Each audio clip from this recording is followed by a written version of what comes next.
বুদ্ধং শরণং গচ্ছামি, আমি বুদ্ধের শরণ নিলাম। ধম্মং শরণং গচ্ছামি, আমি ধর্মের শপথ নিলাম। সংঘং শরণং গচ্ছামি, আমি সংঘের শরণ নিলাম। নমস্কার বন্ধুরা, সামনেই আসতে চলেছে বুদ্ধ পূর্ণিমা। বৈশাখ মাসের শুক্লপক্ষের পূর্ণিমা তিথিতে বুদ্ধদেবের আবির্ভাব হয়েছিল, তাই এই পূর্ণিমা তিথি বুদ্ধ পূর্ণিমা নামে পরিচিত। তবে এই বছর এই পূর্ণিমা তিথি জ্যৈষ্ঠ মাসে পড়েছে।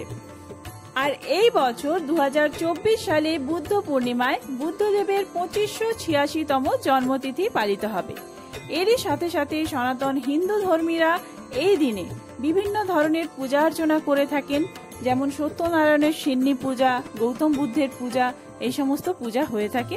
তাই আজকের ভিডিওতে আমরা জেনে নেব 2024 সালে বুদ্ধ পূর্ণিমা কবে পড়েছে, কখন থেকে বুদ্ধ পূর্ণিমা তিথি শুরু হচ্ছে এবং কখন শেষ হচ্ছে, সত্যনারায়ণ পুজো এবং সত্যনারায়ণের সিন্নি দেওয়ার শুভ সময় কি রয়েছে, এছাড়াও এই দিন পুজোর শুভ সময়, স্নানের শুভ সময়, দানের শুভ সময়, সমস্তটাই আজকের ভিডিওতে জানবো।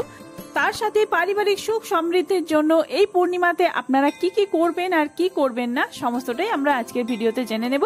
তো চলুন বন্ধুরা, দেরি না করে ভিডিওটি শুরু করা যাক। যদি আমার চ্যানেলে নতুন হয়ে থাকেন অবশ্যই চ্যানেলটি সাবস্ক্রাইব করে এবং ভিডিওতে একটি লাইক করে শেষ পর্যন্ত সাথে থাকবেন। ভিডিওটি আপনাদের জন্য খুবই হেল্পফুল হবে। বৈশাখ মাসের শুক্লপক্ষের পূর্ণিমা তিথিতে বুদ্ধ পূর্ণিমা পালিত হয় বলে এই পূর্ণিমা বৈশাখী পূর্ণিমা নামেও পরিচিত। তবে তা এই বছর জ্যৈষ্ঠ মাসে পড়েছে। 9 জ্যৈষ্ঠ 1431 বঙ্গাব্দে বৃহস্পতিবার 23 মে 2024 এই পূর্ণিমা তিথি পালিত হবে। পূর্ণিমা তিথি শুরু হবে 22 মে 2024 বাংলার 8 জ্যৈষ্ঠ 1431 বঙ্গাব্দে বুধবার সন্ধ্যা 6টা 8 মিনিটের পর থেকে। আর এই পূর্ণিমা তিথি সমাপ্ত হবে 23 মে 2024 9 জ্যৈষ্ঠ 1431 বঙ্গাব্দে বৃহস্পতিবার সন্ধ্যা 6টা 48 মিনিটে। ফলে উদয়া তিথি অনুসারে বুদ্ধ পূর্ণিমা পড়েছে 23 মে 2024 বৃহস্পতিবার। বুদ্ধ পূর্ণিমায় স্নান ও দানের শুভ সময়। 23 মে স্নান দানের জন্য বুদ্ধ পূর্ণিমায় ভোর 4:04 থেকে শুভ সময় শুরু হচ্ছে, 5:26 মিনিট পর্যন্ত থাকবে। এই দিন পুজোর শুভ সময় কি রয়েছে চলুন জেনে নেওয়া যাক। এই দিন বেলা 10:35 থেকে শুরু হয়ে 12:18 মিনিট পর্যন্ত রয়েছে শুভ সময়। এই সময়ের মধ্যে আপনাদের যার যার দোকান পুজো, হালখাতা পুজো বা সত্যনারায়ণ পুজো, সত্যনারায়ণের সিন্নি দেওয়া, এই সমস্ত করতে পারেন। এই সময়ের মধ্যে আপনাদের বুদ্ধ পূর্ণিমায় যে সমস্ত পুজো পাঠ রয়েছে, হালখাতা পুজো, দোকান পুজো, সত্যনারায়ণ পুজো, সত্যনারায়ণের সিন্নি দেওয়া, এই সমস্ত পুজো আপনারা সেরে নেবেন। এছাড়াও পূর্ণিমা তিথির মধ্যে সন্ধে পর্যন্ত আপনারা পুজো পাঠ করতে পারেন। এবার চলুন জেনে নেওয়া যাক এই দিন কোন কোন নিয়ম পালন করলে পরিবারে আসবে সুখ, শান্তি ও আর্থিক সমৃদ্ধি। এই দিন যেহেতু বৃহস্পতিবার পড়েছে, তাই আপনারা সত্যনারায়ণ পুজো করবেন।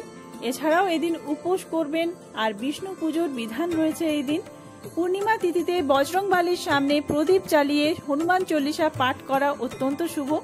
108 বার ওম রাম দূতায় নমঃ এই মন্ত্র জপ করা উচিত। এতে রাম এবং হনুমানজি সন্তুষ্ট হবেন। পূর্ণিমার দিনে কোনো পবিত্র নদীতে স্নান করা অত্যন্ত শুভ এবং ফলদায়ক হিসেবে বলা রয়েছে শাস্ত্রে।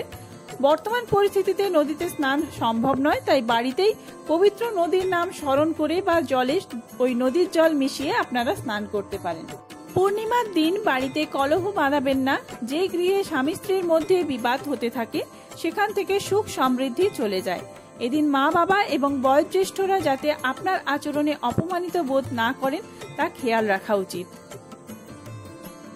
তো বন্ধুরা, আজকের ভিডিওটি এই পর্যন্তই। বুদ্ধ পূর্ণিমায় নারায়ণের কিভাবে সিন্নি দেবেন সেই ভিডিও আসছে খুব তাড়াতাড়ি। সেই ভিডিওটি দেখার জন্য অবশ্যই চ্যানেলটি সাবস্ক্রাইব করে সাথে থাকবেন। আর এই ভিডিওটি হেল্পফুল হলে বন্ধুদের মধ্যে অনেক অনেক বেশি শেয়ার করবেন। ধন্যবাদ।